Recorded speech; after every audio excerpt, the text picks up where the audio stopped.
కడప నియోజకవర్గానికి సంబంధించి 20 ఏళ్ల తర్వాత 2024లో పార్టీ అధికారంలోకొచ్చింది. హ్మ్.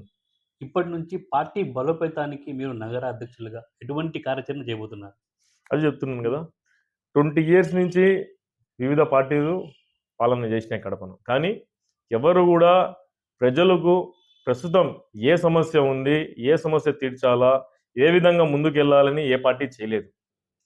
కేవలం వాళ్ళ కార్యకర్తలను సాటిస్ఫై చేసేదానికి, యంత్రాంగాన్ని సాటిస్ఫై చేసేదానికి ఏదో చేస్తున్నాంలే అని చేస్ ఏదో చేయాలని చేస్తున్నారు గాబట్టి వాళ్ళు ఇంతవరకు కడపలో ఏం అభివృద్ధి చేయలేకపోయినారు.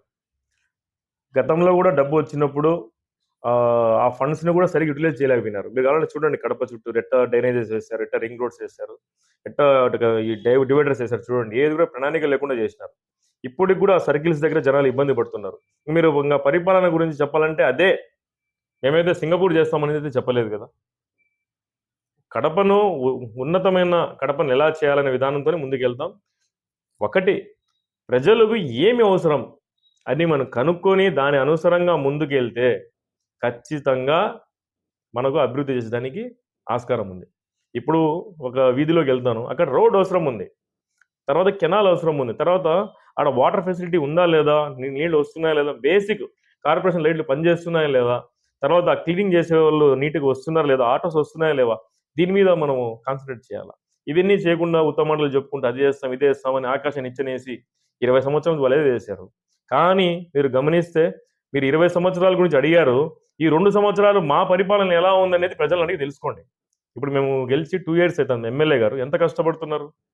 కడప, స్వచ్ఛ కడప, మన కడప అనే ప్రోగ్రామ్ గ్రీవెన్సెస్ అయితేనేమి.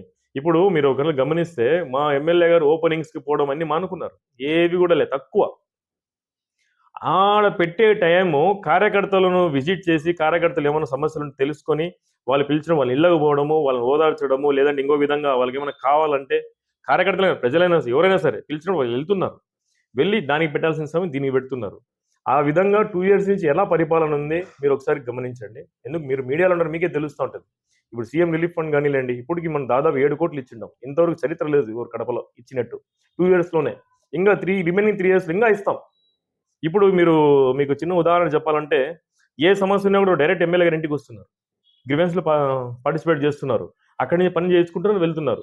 ఎమ్మెల్యే గారు గూడా ఎవరి వైపు న్యాయం ఉందో వాళ్ళ వైపే మాట్లాడతారు. ఆమె స్ట్రెయిట్ ఫార్వర్డ్. ఎవరి వైపు న్యాయం ఉంటే వాళ్ళ వైపే. అది సొంత కార్యకర్త గానిలే తప్పుంటే నువ్వు తప్పు చేస్తున్నావు దాంట్లో ఇన్వాల్వ్ కావద్దు.